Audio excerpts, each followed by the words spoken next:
Hello everyone, আশা করি যে যেখানে আছো সুস্থ আছো, ভালো আছো।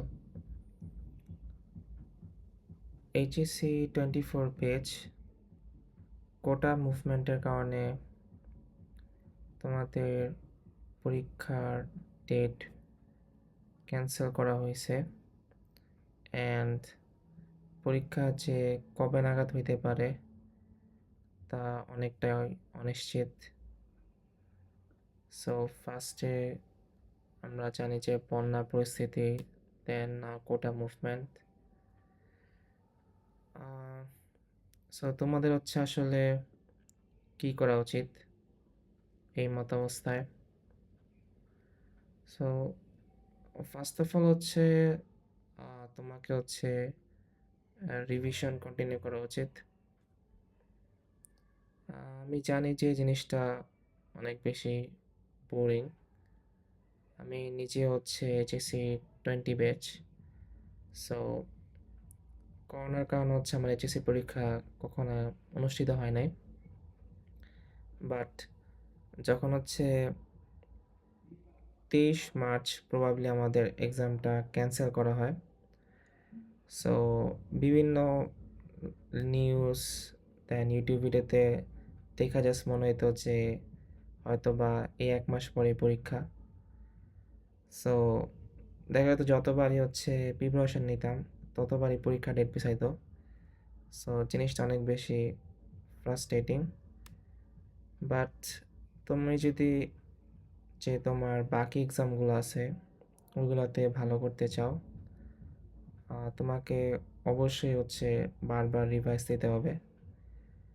আর যেহেতু তোমার কাছে অল্প একটু তুমি বেশি টাইম পাইছো, সো কারো যদি এমন থাকে যে কিছু টপিক পড়া হয় নাই বা তুমি টাইমের অভাবে কোনো চ্যাপ্টার আগে পড়তে পারো নাই, সো তোমার কাজ হবে হচ্ছে এখন এই চ্যাপ্টারগুলো পড়ে ফেলা।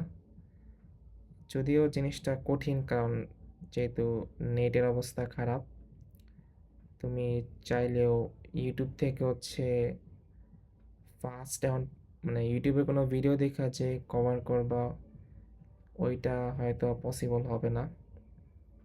সো তুমি এই ক্ষেত্রে হচ্ছে বাসায় টিউটর রাখতে পারো, যার বাড়ি তোমার আশেপাশে আছে।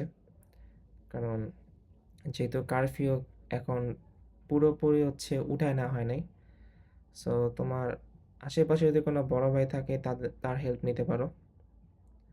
মেইন পয়েন্ট হচ্ছে যে তোমাকে যদি রেস্ট এক্সামগুলোতে ভালো করতে চাও, সো একটা প্ল্যান ওয়াইজ হচ্ছে রিভাইজ চালিয়ে যেতে হবে। আর তুমি রিভিশনের ক্ষেত্রে হচ্ছে 2 দিন 2 দিন করে ভাগ করে নিতে পারো। যে ধরো তুমি 2 দিন কোনো একটা সাবজেক্ট পড়লা, দেন পরের 2 দিন হচ্ছে অন্য সাবজেক্ট পড়লা। আর টেস্ট পেপারটা ভালো মতো দেখতে থাকো।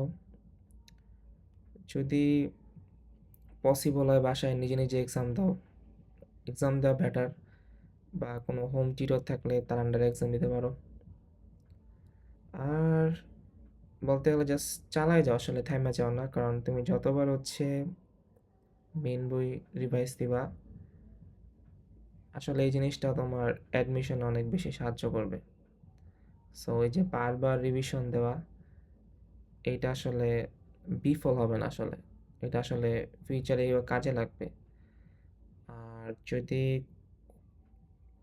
বলা যায় যে তোমার এক্সাম কবে হতে পারে, এটা আসলে বর্তমানে বলা পসিবল না। কারণ আমি টিভি দেখলাম যে কোটা মুভমেন্ট হয়তো বা সামনের দেশে আরও বাড়তেও পারে, আই এম নট শিওর আসলে।